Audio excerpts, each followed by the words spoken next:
Assalamualaikum warahmatullahi wabarakatuh. Apa kabar adik-adikku semua di rumah? Semoga masih dalam keadaan sehat-sehat semua ya. Hari ini Ibu Anti, kembali dengan Ibu Anti akan menjelaskan materi pelajaran IPA pada bab 3, yaitu penyesuaian diri makhluk hidup dengan lingkungannya. Apa sih itu penyesuaian diri makhluk hidup dengan lingkungannya?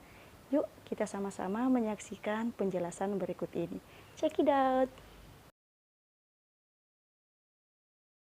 Satu ciri makhluk hidup adalah mampu menyesuaikan diri dengan lingkungannya. Kita masuk pada bagian A. Penyesuaian diri hewan dengan lingkungan.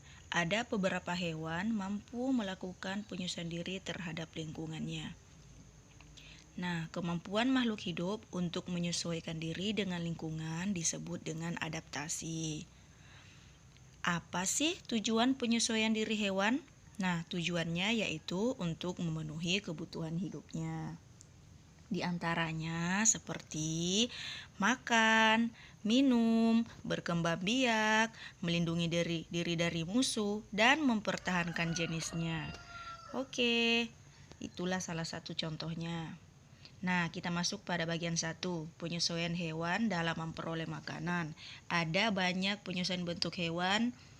Bentuk bagian tubuh hewan yang berkaitan dengan jenis makanannya. Yang pertama yaitu ada bentuk mulut.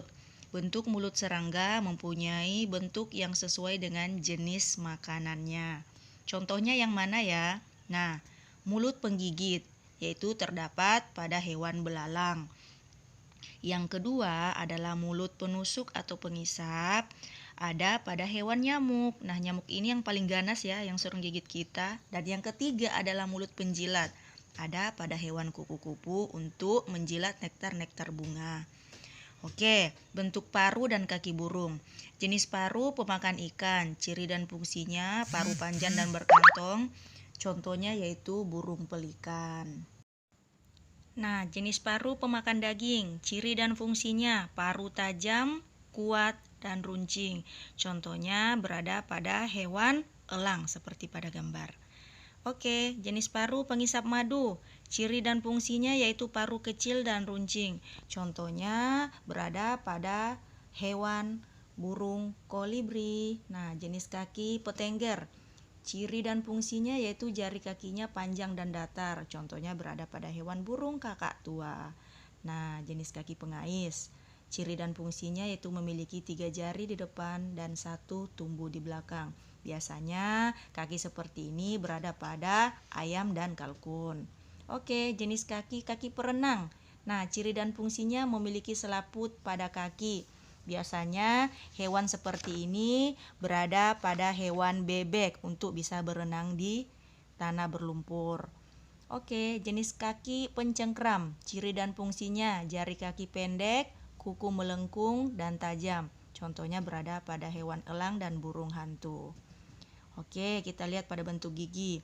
Hewan juga mempunyai bentuk gigi loh sesuai dengan jenis makanannya, karena makanannya tergantung dari jenis giginya. Nah, hewan pemakan daging. Hewan pemakan daging kita lihat seperti harimau, buaya, dan serigala.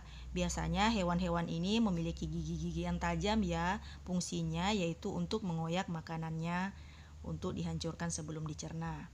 Oke, selanjutnya pada hewan pemakan tumbuhan atau biasa disebut dengan herbivor. Berada pada posisi hewan seperti sapi, kambing, dan kuda. Hewan ini mempunyai gigi seri yang tajam untuk mengoyak-mengoyak makanannya.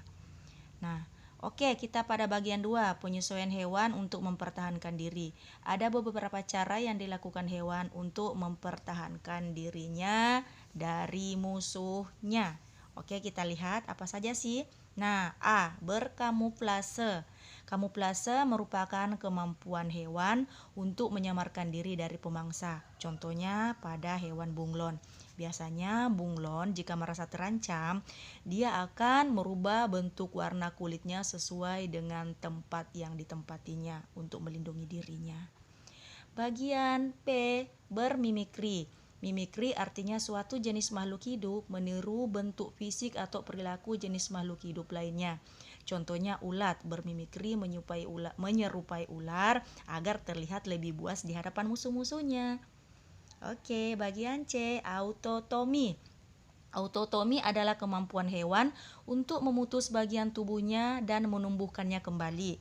Biasanya hewan ini kita lihat itu cicak atau kadal. Biasanya memutuskan ekor jika merasa terancam dari musuhnya. Oke, selanjutnya bagian D, kelenjar bau. Nah, ada juga nih hewan yang melindungi diri dengan mengeluarkan bau yang tidak sedap. Apa saja sih hewan yang biasanya mengeluarkan bau yang tidak sedap? Nah, biasanya hewan seperti ini kita dapatkan pada hewan walang sangit dan singgung untuk mengeluarkan bau yang tidak sedap agar musuhnya pergi jauh. Selanjutnya kita lihat pada bagian E, mengeluarkan bisa dan sengat. Nah, contohnya yang mengeluarkan bisa yang mana nih? Biasanya berada pada hewan ular, kalajengking, dan lipan. Sedangkan contoh yang mengeluarkan sengat biasanya pada hewan anemon, ubur-ubur, dan belut listrik. Nah, inilah salah satu caranya untuk melindungi diri mereka dari serangan-serangan musuh. Oke, bagian 3, penyesuaian hewan terhadap kondisi ekstrim. Nah, biasanya penyesuaian hewan terhadap kondisi ekstrim itu ada dua, penyesuaian di kutub. Contohnya biasa pada hewan penguin.